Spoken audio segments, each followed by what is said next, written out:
আমাৰ ইউনিট বা এফচুৱে এই অঞ্চলৰ পৰা FIR দিব আৰু তেওঁলোকৰ ফালে যাতে কঠোৰভাৱে তেওঁলোকে নজৰ ৰাখি ইনভেষ্টিগেশ্যন কৰিব, তেওঁলোকক শাস্তি প্ৰদান কৰিব। আৰু অঞ্চলত কিছু ইউথছ আছে BPFৰ, তেওঁলোকে কোনো শান্তি পৰিৱেশটো কাৰিগাঁৱত নিবিচাৰে। ইয়াৰ কাৰণে গোটাই ইউথ ইয়াত যিমান অফিচ আছে তেওঁলোকৰ ইলিগেলভাৱে তাত খোৱা লোৱা, তেওঁৰ ইলেকশ্যন আহিলে তাত পূৰ্তি কৰে, তেওঁলোকে ভাইলেন্সৰ ফালে তেওঁলোকে ভয় ভাবুকি প্ৰভাৱ কৰা, এই অঞ্চলত তেওঁলোকে সেইটোৱে কৰি থাকে। তাৰ কাৰণে আমি নিখিল বড়ো ছাত্ৰ সন্থা আহ্বান কৰোঁ যে কাৰিগাঁও অঞ্চলত শান্তি বজাই ৰাখিবৰ কাৰণে গোটাই ইউথ BPF কেম্পটো ইয়াৰ পৰা উঠাই দিব লাগে। যোৱাকালি ৰাতিত BPFৰ যুৱকৰ্মী আৰু বিভিন্ন ব্যক্তিসকলে আমাৰ এই কাৰিগাঁও অঞ্চলত তেওঁলোকে নিখিল বড়ো ছাত্ৰ সন্থাৰ কাৰিগাঁও শাখা সমিতিত তেওঁলোকে আক্ৰমণ কৰিছে, ঘৰ দুৱাৰ ভাঙি দিছে। ইয়াৰ পিছত নৰ্থ কোকৰাঝাৰ আঞ্চলিক আপচুৰ সভাপতিৰ ঘৰত আৰু ইয়াৰ পিছতো ইফালে আমাৰ পাৰ্টিৰ যিবিলাক সমৰ্থনকাৰী আছে তেওঁলোকৰ ঘৰতো তেওঁলোকে বেয়াকৈ তেওঁলোকে আক্ৰমণ কৰিছে। ইয়াৰ পিছত আমাৰ হল্টুগাঁৱত থকা যিটো আমাৰ যুৱ শাখাৰ কাৰ্যালয় আছিলে তাত তেওঁলোকে আক্ৰমণ কৰিছে। হল্টুগাঁও প্ৰাইমাৰী UPPL দলৰ যি কাৰ্যালয় আছিলে এই কাৰ্যালয়টো তেওঁলোকে জ্বলাই দিছে। যোৱা ৰাতিত মানে 5টামান ঠাইত তেওঁলোকে বিভিন্ন ধৰণৰ আক্ৰমণ কৰি পেলাই তেওঁলোকে ঘৰ জ্বলাই দিয়া, অফিচ জ্বলাই দিয়া তেনেকুৱা কাৰ্য সংঘটিত কৰিছে। আৰু আমাৰ কিছুমান মানে ব্যক্তিসকলক যেনেকৈ হল্টুগাঁৱত থকা আমাৰ যুৱকৰ্মীসকলক আৰু এই কাৰিগাঁৱত তেওঁলোকে কিছুমানক বেয়াকৈ প্ৰহাৰ কৰিছে, তেওঁলোকে বৰ্তমান চিকিৎসাধীন হৈ আছে।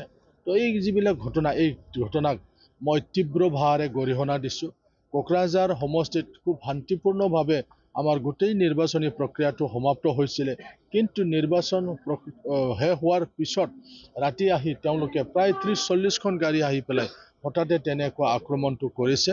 মই পুলিচ প্ৰশাসনৰ লগত যোগাযোগ কৰিছোঁ, SP ডাঙৰীয়াৰ লগত কথা পাতিছিলোঁ, তেখেতে পুলিচ পঠিয়াইছে। CRPF পঠোৱাৰ পিছত এই মানে ঘটনাটো মানে কিছু পৰিমাণ হ'লেও শান্ত হৈছিলে। আজি আমি FIR দিম, কাৰণ আমাৰ লগত বহুত এভিডেন্স আছে, কোন কোন আহিছিলে, তেওঁলোকৰ মোবাইলো পোৱা গৈছে ঘটনাস্থলীত। গতিকে অলপ পিছত FIR দিয়া হ'ব। তো এই মানে গোটেই প্ৰক্ৰিয়াটো যাতে ভালকৈ তদন্ত কৰি পেলাই যিসকলে এই ঘটনাৰ লগত জড়িত আছে তেওঁলোকক উচিত শাস্তি দিব লাগে। কাৰণ শান্তিপূৰ্ণ এটা অঞ্চলটোক অশান্তি কৰাৰ কাৰণে তেওঁলোকে যি ধৰণৰ মানে যোৱাকালি ঘটনা সংঘটিত কৰিলে, এইটো কোনো পধ্যে ৰেহাই দিব নালাগে। পুলিচ প্ৰশাসনে, জিলা প্ৰশাসনে, ইলেকশ্যন কমিশ্যনক আমি অৱগত কৰিম, তেওঁলোকে যাতে কঠোৰভাৱে তেনেকুৱা দুষ্কৃতিকাৰীসকলক যাতে তেওঁলোকে কঠোৰ শাস্তি বিহে, যাতে আজিৰ পৰা আমাৰ সমষ্টিত বা গোটেই বিটাৰত তেনেকুৱা যাতে কাৰ্যসূচী তেওঁলোকে সংঘটিত কৰিব নোৱাৰে, তাৰ কাৰণে মই প্ৰশাসনক মই অনুৰোধ জনাইছোঁ। কাৰণটো কি বুলি ভাবে আপুনি? নিৰ্বাচন শেষ হ'ল, কাৰণ একো নাই, কাৰণ বুলি একো নাই। তেওঁলোকে মানে আপোনালোকে জানে যে তেওঁলোকে আগে পিছে তেনেকুৱা নিৰ্বাচনবিলাকত তেওঁলোকে ভয় ভাবুকি দেখুৱাই থাকে। এই অঞ্চলত আমাৰ মানে ছাপৰ্টাৰ বেছি, চেণ্টাৰবিলাকত আমাৰ ভাল ৰিজাল্ট হৈছে।